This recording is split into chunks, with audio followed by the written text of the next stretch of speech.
Saya dengan segala hormatnya menjemput Presiden Majlis ini, Yang Berbahagia Archbishop Tan Sri D. Vendargon, untuk menyampaikan ucapan alu-aluan.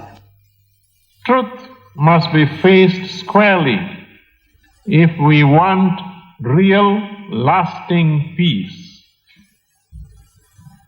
But we can, in spite of problems, work together for the good of all Malaysians. To achieve our dream of a harmonious and strong nation, we must be willing to stand for truth, justice, and religious freedom. So it is not we who choose God, but God chooses us. And whom does He choose?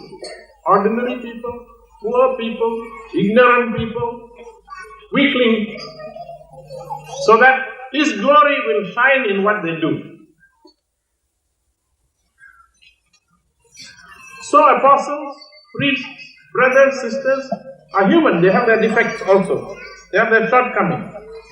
But when they are filled with the Holy Spirit, God uses them for His greater glory. Most people, children especially, follow what their parents say. So if the parents behave themselves and as real Christians they practice their faith, the children will be also good Christians, you see. But if the parents are going in a different way and send the children to the church, this won't work. So the first teachers of the children are parents themselves, and especially the example of the parents. The word Vendargon in Tamil means King of Kings. Place, Naranthanai, Ceylon. Date, Sunday, August 29, 1909. Time, 5 a.m. Anthony M. Vendargon and Getrude Chellama Abraham were blessed with their firstborn, Dominic Vendargon. Upon delivery of Dominic, Mrs. Vendargon almost encountered death as a result of contracting puerperal fever.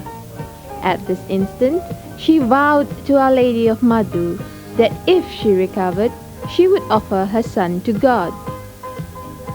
The following year, 1910, saw both mother and son joining Mr. Vendargon in Batu Gajah, a little town in the state of Perak, where Mr. Vendargon worked as a surveyor in the then known Federated Malay States. In that same year, sometime later, Mr. Vendargon was transferred to Seremban.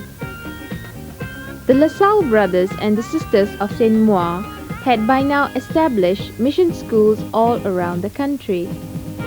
Their advent in Malaya dates back to 1852, when they came from France.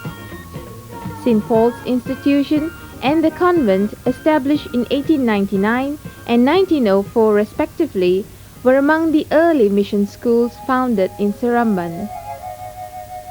It was only natural that Catholic parents send their children to these mission schools, where besides education, discipline and fear of God were highly regarded. At the age of 6, Dominic started school at the convent. He was later enrolled at St. Paul's Institution in 1916.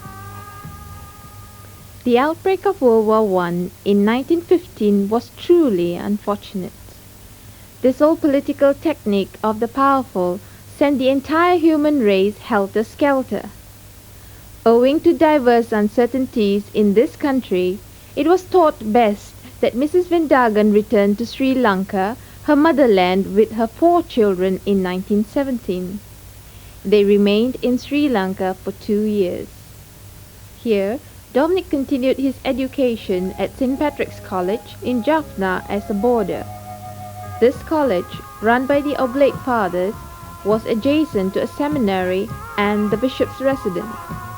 The opportune situation saw Dominic becoming an altar boy for the first time. World War I ended in 1919. The cessation of this long war brought the Vendargons back to Malaya. They joined Mr. Vendargon in Seremban. Dominic continued his studies at St. Paul's Institution until 1923. A transfer in 1923 for Mr Vendargon to the historical town of Malacca led to the whole family shifting here. Dominic completed his education at St Francis Institution in Malacca. He excelled in his studies and passed Senior Cambridge in 1924 at the age of 15. Having completed his formal education, the next step was of course to decide on a career, or his vocation for that matter. As a young boarder at St Patrick's College, Jaffna, and as well as being an altar boy, young Dominic was inspired to seek the special call from God. His entire education as a Lasallian further nurtured him, and therefore, when Dominic first expressed his desire to become a priest, it was far from surprising. However, his father firmly objected. Mr Vendargon had other plans for his 16-year-old son. In 1925, Mr Vendargon arranged for Dominic to study Latin and resit his senior Cambridge because he wanted Dominic to enter the medical college. When I finished my senior, I asked to go to the seminary. My father said, "Pada, you are the eldest and there are 6 others behind you. How can you go to the seminary? Nothing doing." And then every month when he gets his salary, it passes to my mother. My mother gives me $100 to go and buy chili, onions, coriander, potatoes, all these things. So I take the bicycle and go and buy. So one month I asked Father Louis Ashness what and what are necessary for the seminary. So he says 2 long pants, 2 short pants, 2 singlets and socks and shoes and all these things. So I made a list. So when she gave me $100, I went to buy all these things first. And then brought the other things and gave her. Then she was counting. Says, "What about the balance of the money?" And then I showed her my things. Says, "How dare you to go and buy all these things?" And I told her, "You see, I asked my father last year." He says, "Cannot. Let's take a senior exam again. Now I have sat for the exam. So the seminary is opening soon. So in 25 I'll go to the seminary. If he doesn't allow me, never mind. I will run away from the house." So at night she was telling my father, "You know what he's telling?" So my father said, "Oh, tomorrow I'll see him." So 3 o'clock I got up, I went away to the church. So went for Mass and then told Father Francois, "I'm afraid to go home because my father is going to hammer me properly." So Father Francois says, "Why?" I said, "Ask him last year." He says, "Cannot." And ask him this year. He says, "Cannot." So I told my mother, "I bought all the things, I'm going now." "Oh," he says, "don't be afraid. I'll tackle your father." So when he went to the office is near the church, So Father Francois called him. And then, I don't know what they spoke. But anyway, he came back that evening. He says, "Come, we'll go to shop. I'll buy a watch for you." I said, "Watch for me? What for?" "Oh, that's all right now." So I said, "I don't want pocket watch. I don't want wristwatch. I want a pocket watch." Because those days wristwatch is too stylish for seminarian. And then Father Francois, I told him that he is going to Singapore and he'll take me to Singapore. So he had no other go to. Then got his watch for me and then took me to the boat. So I was very brave until he got down from the boat. He was going away. Then I went up to my room and started crying in the boat. So next day we reached Singapore and then I was wondering where the seminary is. So at last he took me to the seminary. Dominic entered the St. Francis Xavier Seminary together with 3 other young men. This seminary was established in that same year to cater for the initial formation of young men from this region wishing to become priests. 2 years later, in 1927, Dominic continued his formation at College General Penang. This major seminary was founded in 1665 by MEP fathers in Ayutthaya the then capital of Thailand, and later, in 1807, was shifted to Penang. Monsignor I.J. Aloysius, who was his senior at the seminary, had this to say about Brother Dominic. A serious and outstanding student, he was a beautiful and inspiring example to his fellow seminarians. Brother Dominic was well versed in Latin, and after his first year theology, he was asked to teach Latin as well as prepare the students at the minor seminary in Singapore for Form 6. I studied philosophy for 2 years, theology 1 year.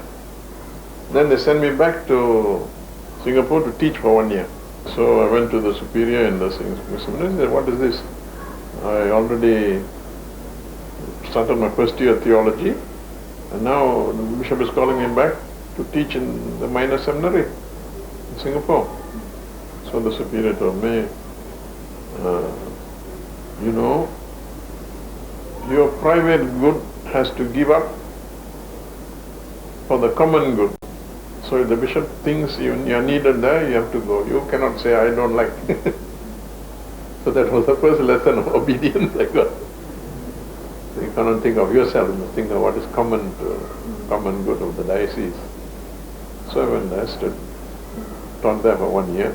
Then Ashness was ordained, then he took my place. I came back to Penang and then finished my studies.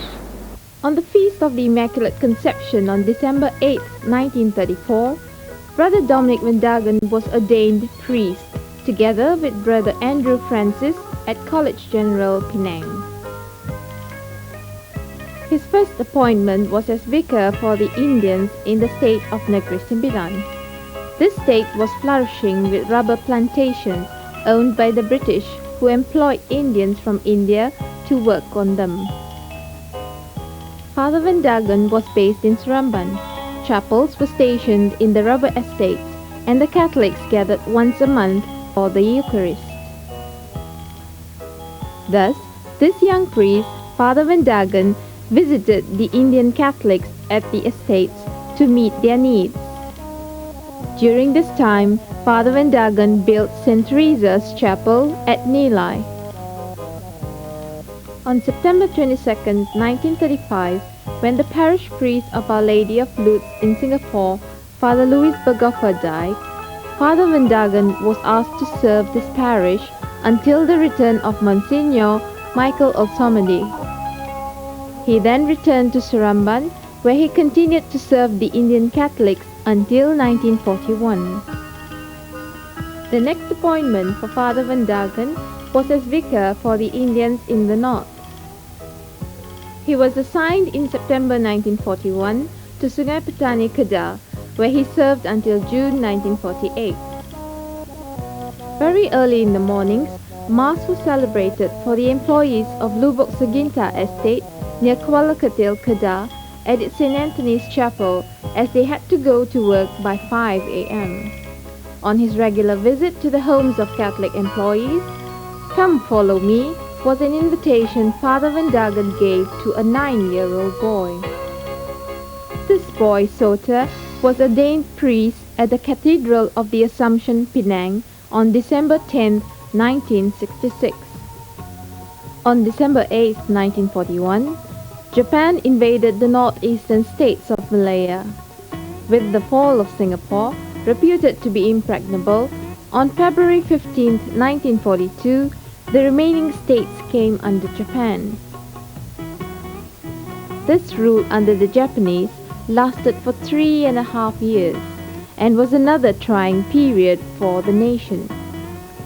During its initial stages, Father Vendargon's residence, the Sungai Petani Presbytery, was ransacked by Japanese soldiers. They destroyed a few of the parish books and registers. Father Vendargon stayed with the Catholics in Lubuk Seginta Estate during this time. The Catholics here were very comforted by his presence among them. The invasion by the Japanese did not leave Father Vendargon in fear. With the only transport available, and at the same time most convenient, he cycled throughout Kedah and Perlis, visiting the Catholic families. He even extended his pastoral care to the Catholic families in the states of Kelantan and Terengganu on the east coast of the peninsula, visiting them on his ever-reliable bicycle. With 5 Catholic nurses, Father Vendargon organized the Catholic Nurses Guild in Aloysius, Kedah in 1947 to provide a link between Catholic nurses, which was later affiliated to the international body. A timely sabbatical leave of 6 months awaited Father Vendargon. He took this well-deserved leave from June to December 1948, visiting Ceylon and India. Upon his return from leave, he was asked to teach at College General Penang for 3 months. He taught philosophy and dogma. Next, Father Vendargon was assigned for a year as vicar of the Indians in Johor Bahru and doubling up as chaplain for the Singapore Naval Base. In 1950, Father Vendargon was assigned up north as parish priest of St. Anthony's Church in Teluk Intan. Teluk Intan, nothing very much now, except when there was a statue of the Our Lady of Fatima came. But there's a very special event in that case. There was a man suffering from TB in the hospital. The doctor was a Catholic. So he wanted to come for the midnight mass. Doctor said, no, you are TB, cannot. And then he took a picture of his lungs, X-ray. He said, see, how can you go? You get west. Don't go. Then the bell rang, and he was a Hindu. He was a tree-shot driver. So when the bell rang, it seems he prayed and prayed. Next morning, no fever, nothing, he was all right. So doctor couldn't believe. So he took another X-ray. Lungs were perfectly all right. So he's not a Catholic even, he came to the church to thank God. It was a first-class miracle, I think, with Our Lady of Fatima statue coming there. Having been assigned as vicar for the Catholic Indians, beginning in the central region of the peninsula around the late 1930s, then moving to the northern states for the most of the 1940s, and now in the lower northern states, and for someone with a powerful memory built on genuine and intimate involvement, Father Vendargon vividly remembers almost every event and person, Catholic as well as non-Catholic.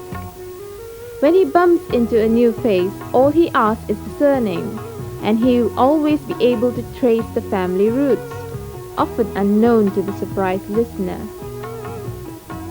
What was to be his last assignment as a priest, Father Vendargon became vicar of St. Anthony's Church in Kuala Lumpur from 1951 to 1955, a parish where Indian Catholics from near and far converged, especially for the St. Anthony's Novena sessions every Tuesday evening. The Indian community was of a diverse composition made up of different Indian origin and therefore with unique problems and circumstances, and now having to interact with the Chinese, Malays and other ethnic groups posed a rather complex situation. This task was great and demanding, but not impossible for Father Vendargon, who once agreed that steadfastness in holding on to a priestly vocation was not easy. Until 1955, the Federated States of Malaya, including Singapore, was known as the Diocese of Malacca with 1 bishop.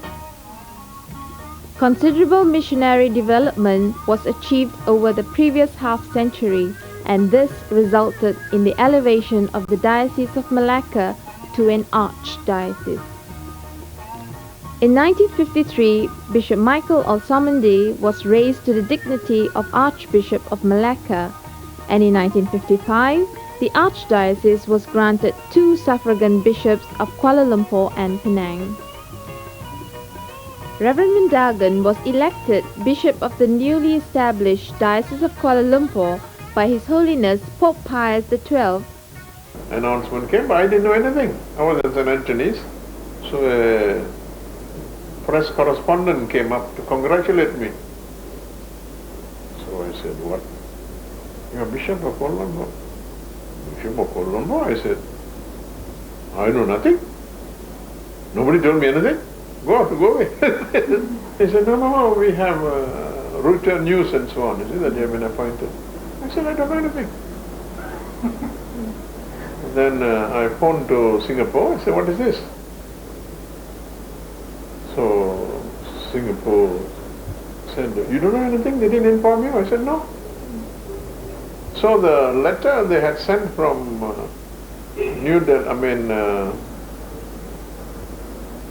Bangalore or New Delhi, I don't know. I think Bangalore at the time. Didn't reach me. So they had to send another photostat copy. Then only I accepted. So I said, well, without my consent, how can I become bishop?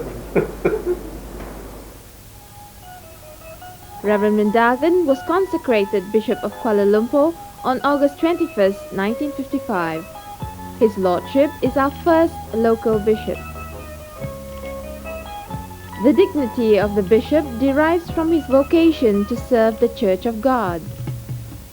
The portion of the people of God living in a determined place and social cultural environment is entrusted to the care of the bishop. He guides these people, fulfilling the role of pastor and teacher in close collaboration with the priests who cooperate with him for the building up of the Church of God. When I was made bishop, the Apostle Delegate said, you must build a minor seminary and take schoolboys so that they can be trained and made into priests. You see? So when I came into this house, I was training 2 boys. And then since they insisted, then I said, all right, we told the people, collected money and put up this Cardine house. And for 24 boys. So we put Father Gita and then Father Griffon, Father Diphon, and then Father Lim, in charge of them. You know. In fact, the first seminary was here. So yes, Father John, Father James, Father Nathan. These are the people who persevered. And Plans to elevate St. John's Church to a cathedral for the Diocese of Kuala Lumpur were also initiated. The old St. John's Church, built in 1883 by MEP Father Letessier, made way for the present cathedral in 1955. The Cathedral of St. John the Evangelist was consecrated by Bishop Vendargon on January 8, 1962. In 1955, Bishop Vendargon brought the Gabrielite brothers to Seremban. The brothers later moved to Batu Gajah, where they established the Montfort Boys' Town in 1959. Also, in 1955, the land where the present Church of St. Jude Rawang is situated was obtained from the government through the initiative of Bishop Vendargon during his term as parish priest of St. Anthony's, Kuala Lumpur. The foundation stone was blessed by his lordship on St. Jude's feast day in 1957. St. Paul's Church in Kuala Kubu Baru was also built around this time and blessed by Bishop Vendargon in 1958. On December 4, 1955, His Grace ordained his first priest, Father Simon Tang, at the Church of Visitation, Seremban. Bishop Vendargon attended the First National Eucharistic Congress in Rangoon, Burma in 1956. Upon his return from the National Eucharistic Congress, he began executing plans to awaken the local church. Having been impressed by a Jesuit as a teenager during a retreat, and having made a 30-day retreat under Jesuit Father Patrick Joy in preparation for his installation as the first Bishop of Kuala Lumpur, His Lordship invited the Jesuits to help build up the new Petaling Jaya community as well as look after the needs of the undergraduates of University Malaya. Less than a year after his consecration, Bishop Vendargon invited the Provincial of Good Shepherd Sisters from Rangoon to set up home in the diocese. The first house was opened on December 9, 1956 in Jalan Ampang, which made way for a bigger home, the Madonna Heights, blessed and opened by His Lordship on December 28, 1959. The Federated Malay States was given independence on August 31, 1957, a proud moment for the entire nation and which will always be remembered and honored. The local church shared in this great moment. The Sacred Heart Church was blessed and declared open by Bishop Vendargon on March 27, 1960, while the present St. Anne's Church at Port Klang was officially blessed by His Lordship on July 30, 1961.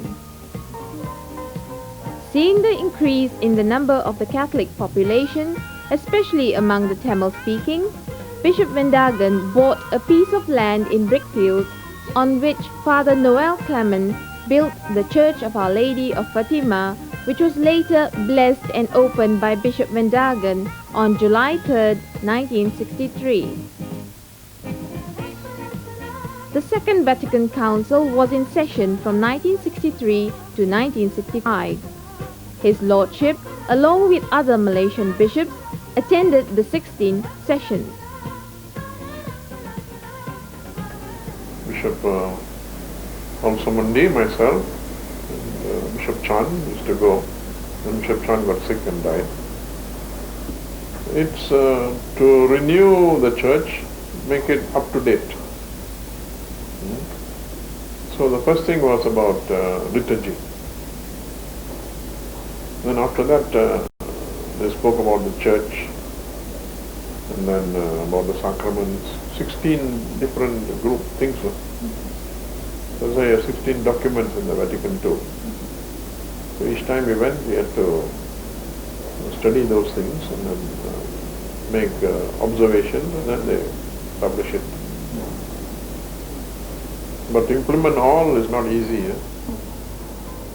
Seeing the good missionary work done by the Franciscan Capuchins among the Tamil-speaking Catholics, Bishop Vendargon invited them to establish the Selangor Tamil Mission. Gethsemane Friary was christened on April 4, 1965, and the church was consecrated in honor of St. Francis of Assisi in May 1979. On Good Friday, thousands of Catholics gathered to participate in the open-air Way of the Cross. The crowd followed in procession as Bishop Vendargon carried the life-size cross through the 14 stations erected in the crests and slopes of the hillock. The present Church of St. Thomas in Kuantan, Pahang was blessed by His Lordship on January 30, 1968. Bishop Vendargon blessed and opened the Church of the Risen Christ along Jalan Ipoh, Kuala Lumpur in May 1971. On June 5, 1968, for notable services rendered towards the building of the nation, His Grace was conferred Panglima Setia Mahkota by His Majesty the Yang di-Pertuan Agong, which carries the title Tan Sri. His Grace is often affectionately referred to as Tan Sri. In 1973, His Holiness Pope Paul VI elevated Bishop Vendargon as Archbishop of the newly created Metropolitan See of Kuala Lumpur. His Grace was actively involved at the international level, attending various commissions for the laity and religious and the propagation of the faith. At the national level, His Grace served diligently in many organizations, both Christian and non-Christian. Among these are the Association for the Promotion of Higher Education in Malaysia, the Guild of Catholic Assisted Schools Malaysia, and the Malaysian Inter-Religious Association. Prayer was essential for the spiritual growth of the nation. Archbishop Vendargon invited the Carmelite order to establish a monastery in Mentin, Negeri Sembilan. His Grace officiated the blessing of the Church of Jesus Caritas, Kampung Baru, Kuala Lumpur on April 20th, 1975. And not long after, the Church of the Holy Spirit at Jinjang New Village in 1977. In August 1976, His Grace, together with his 2 suffragan bishops and all the priests in Peninsular Malaysia, attended the month-long Adjournamento in Penang, which laid plans for the renewing of the Church in Malaysia, primarily through the basic Christian community formation and lay leadership training. Whole month was spent in order to update the Church after the Vatican Council, 10 years after the Vatican Council. So there were 3 things they made a resolution about. To pay attention to the poor, to pay attention to the youth, and then to have basic Christian communities, so that people in the same area can meet and know one another, and then go out and help others and in their joys and sorrows and so on. See? So they're trying it, but how far it is successful, I don't know. In 1980, His Grace was instrumental in initiating the lay ministry training program of the Archdiocese for the Catholic laity to better prepare them for the role laid out for them by the Second Vatican Council held in Rome between 1962 and 1965. In conjunction with the Triune Silver Jubilee 1955 to 1980, celebrated on September 1st, 1980, to mark the 25th anniversary of the episcopal ordination of His Grace, together with the erection of the Kuala Lumpur Diocese and the blessing of St. John's Cathedral, the Apostolic Delegate Archbishop Silvio Luoni said of His Grace, he succeeded in raising up a local clergy, he obtained the collaboration of many religious congregations, he trained the laity to assume its responsibilities, above all, through the educational institutions, the beneficial influence of which reaches well beyond the Catholic community and is such a valuable contribution to the development of Malaysia. What better way to celebrate the Triune Silver Jubilee than to beget another bishop for the Archdiocese?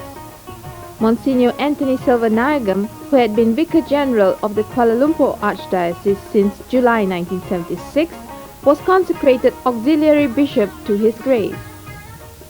Archbishop Vendargon has shown himself to be a dynamic leader, a capable administrator, as well as an apostolic-minded and indefatigable bishop. In July 1983, after 21 years as priest and followed by 28 years of glorious service as bishop and archbishop, His Holiness Pope John Paul II accepted His Grace Archbishop Tan Sri Dominic's request to retire. He was 74 years old. Dear Archbishop Vendargon, you go, but remain with us. The Apostolic Delegate, Archbishop Renato Martino, said this in his message in conjunction with His Grace's retirement. The Holy Father, Pope John Paul II, addressed His Grace, "Hail, good and faithful servant." A mature faith always ready for fresh efforts. His 28 years of apostolic zeal, timely advice, and untiring endeavors have brought the Archdiocese to maturity. His Grace was succeeded by Archbishop Anthony Soter Fernandez on July 30th, 1983. Has his life's routine changed since his retirement as Archbishop of Kuala Lumpur? Same as always, but minus the responsibility, says our retired leader. Archbishop Emeritus Vendargon served as parish priest at St. Anthony's Church, Kuala Lumpur for a short while. His Grace continues to serve the Church as well as the Malaysian nation as the first and current president of the newly formed Consultative Council of Buddhism, Christianity, Hinduism and Sikhism. This council registered as a society on August 6, 1983. The council was established with the aim of holding a meaningful dialogue among peoples of all religions to promote understanding, mutual respect and cooperation. It also aims to study and resolve related problems and make necessary representations regarding religious matters when necessary. Dateline, August 29, 1989. His Grace concelebrated his 80th birthday Mass with all the archbishops and bishops, over 40 priests, and a large congregation at St. John's Cathedral, Kuala Lumpur. There was love, respect, and thankfulness in the air as all present made this a memorable day for His Grace, whose 80th birthday wish was, "I ask for lay apostles, priests, and religious." As a shepherd, he invited all present to give a thought to the church and nation as priest, sister, or brother.